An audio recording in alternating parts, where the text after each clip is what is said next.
Miss GoElectric here. Today is Sunday, February 8th, 2026, and this is The Current, your weekly EV news in about 10 minutes.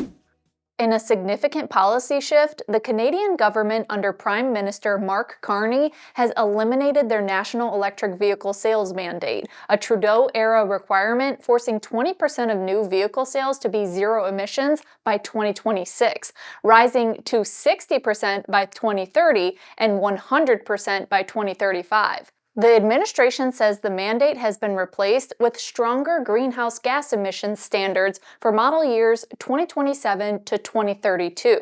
These new rules aim to achieve targets of 75% EV sales by 2035 and 90% by 2040, allowing automakers flexibility to produce internal combustion engine vehicles as long as overall fleet emissions decline. To encourage EV adoption, the government simultaneously launched a $2.3 billion 5-year EV affordability program, reinstating point-of-sale rebates starting February 16th. These incentives include up to $5,000 for new battery electric or fuel cell vehicles and up to $2,500 for plug-in hybrids. Rebate amounts will decrease annually and phase out by 2031. Eligibility is limited to vehicles from countries with free trade agreements with Canada, and a $50,000 price cap applies, except for Canadian-made EVs, which face no cap to support domestic production. The program covers both consumer and business purchases or leases. Additionally, $1.5 billion will fund expanded Canadian EV charging infrastructure. The changes aim to reduce burdens on the automotive industry amid global challenges like U.S. tariffs and slower EV demand. Automakers have welcomed the move for providing predictability and support. For manufacturers in Canada, the shift eases rigid sales quotas, potentially stabilizing operations and encouraging continued investment in EV production through incentives like tradable credits for domestic manufacturing. The government is also allocating up to $3.1 billion to aid the sector's transition to EVs. To boost productivity and attract investment in clean technologies and EVs, the government is introducing a productivity super deduction, which are enhanced tax incentives covering all new capital investments that allows businesses to write off a larger share of the costs of these investments right away. Some automakers recently scaled back EV commitments in Canada due to market conditions and policy shifts. Last October, General Motors ended production of its BrightDrop electric delivery van at its Cami plant in Ingersoll, Ontario, leading to job losses and the idling of facilities. They also cut a third shift at its Oshawa assembly plant, where some of GM's gas-powered full-size pickups are built. This has prompted the Canadian government to seek recovery of millions of previously granted incentives tied to employment and investment commitments, with potential clawbacks in the hundreds of millions across affected sites. Volkswagen has revised its broader battery production ambitions in North America, including adjustments to plans for its PowerCo Gigafactory in St. Thomas, Ontario.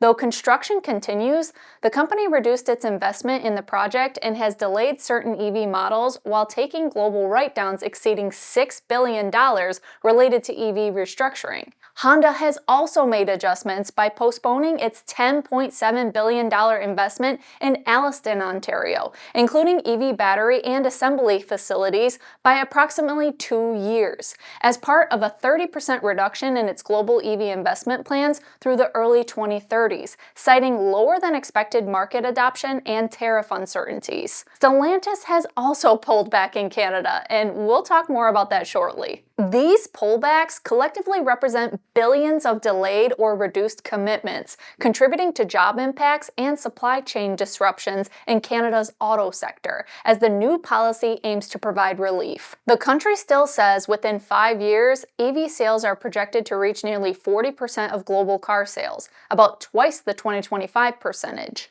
Together with the recent policy, which allows about 3% of Canadian auto sales to be EVs imported from China, do you think Canada's investment will bolster automotive manufacturing investments there? Another automaker who has pulled back on their investments in Canada is Stellantis. The company has recently sold its 49% stake in a major Ontario battery plant joint venture with LG Energy Solution called Nexstar Energy as a part of a broader global EV retreat, including a $27 billion write-down on canceled models and related costs. The 4.23 million square foot Nexstar Energy Complex in Windsor, Ontario is expected to produce nearly 50 gigawatt hours of battery cells annually at full production. LG Energy Solutions will acquire the stake for $100, a similar move to what transpired between Ford and SK On with their dissolution of their battery joint venture in the US. The company says they will also plan to dedicate a large portion of battery production towards energy storage solutions.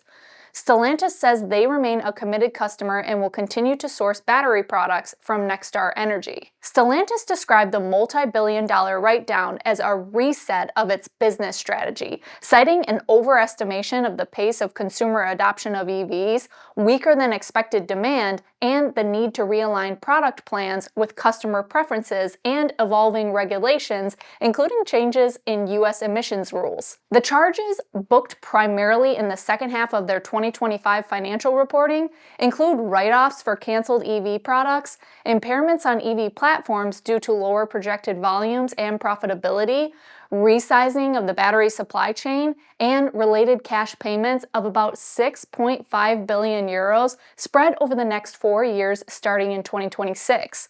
Additional costs cover quality issues, warranties, and workforce adjustments in Europe. The group sold 11,095 all-electric Jeep Wagoneer S and 7,421 Dodge Charger Daytona EVs since they all went on sale in the fourth quarter of 2024 in North America. For scale, that is equivalent to about half of EV sales from American newcomer Rivian. While the company emphasized it will remain a leader in EV development, they said future efforts will be paced by actual market demand rather than aggressive mandates. Notably, Stellantis is the number 2 in market share of electric vehicles in Europe and continues to grow in that segment.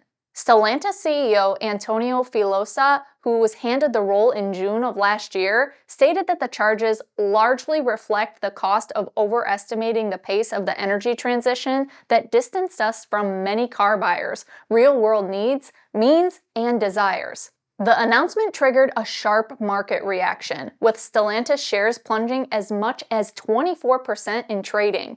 It also led to a preliminary net loss estimate of 20 billion euros for the second half of 2025, and the company confirmed no dividend will be paid this year. This write-down is the largest in a wave of similar EV-related charges across the industry, following major impairments with around $19.5 billion by Ford and around $7.6 billion in recent periods by General Motors. Can the big 3 automakers turn around their EV portfolios in the coming years and introduce truly competitive products with fewer government incentives to keep them financially healthy?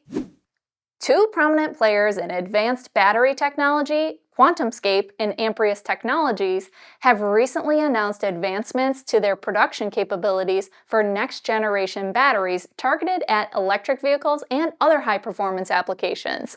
Firstly, Quantumscape has announced the inauguration of its Eagle Line pilot production facility in San Jose, California this week. The highly automated line produces QSE-5 solid-state cells, featuring an energy density of 301 watt-hours per kilogram. For example, this energy density has potential to increase a typical electric car's range from around 249 miles to 311 miles without enlarging the battery pack. The company says the cells support fast charging from 10 to 80% in under 15 minutes and retain 95% capacity after 1,000 cycles. Quantumscape's primary automotive partner is Volkswagen Group through its battery subsidiary PowerCo, with which it has an expanded licensing and collaboration agreement to industrialize the technology. Cells are also being tested with Volkswagen Group's motorcycle brand, Ducati, and the company has investments from other major global automakers such as Toyota and Chinese automaker SAIC. Former veteran Tesla executive J.B. Straubel is also a current board member. The company plans to continue delivering sample cells to customers this year. Meanwhile, battery manufacturer Amprius Technologies continues to scale production of its high-energy silicon anode lithium-ion batteries. The company announced a strategic U.S.-based manufacturing partnership with Nanotech Energy this week to establish domestic production of its silicon anode cells, expanding global capacity beyond 2 gigawatt-hours. The refined SA-128 cell, which is in a 21700 cylindrical format, delivers 6.8 amp-hour capacity and 320 watt-hours per kilogram energy density. While Amprius focuses on silicon nanowire anodes for higher energy density and faster charging, it has engaged with automotive players through the United States Advanced Battery Consortium, also known as USABC, involving Ford, General Motors, and Stellantis for EV cell development and sampling. The company has shipped A-sample EV cells for evaluation and maintains collaborations in aviation and light vehicles like e-bikes. The companies have not yet announced where in the US they will manufacture the cells.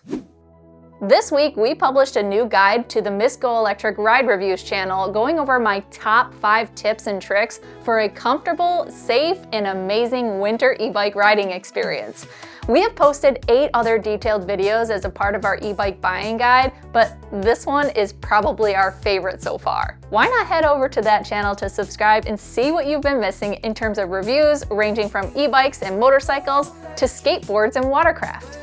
This afternoon, Sunday, February 8th at 7 p.m. Eastern Standard Time, producer Tim and I will host a broadcast called The Live Wire here on the main YouTube channel. We'll go live for about an hour, unpacking these news stories and answering questions from channel members and subscribers in the live chat. The Live Wire will become an occasional broadcast rather than a weekly one for the remainder of 2026, and we look forward to visiting with many of you soon. Thank you for joining us this week, and until next time, drive, fly, ride. Go electric.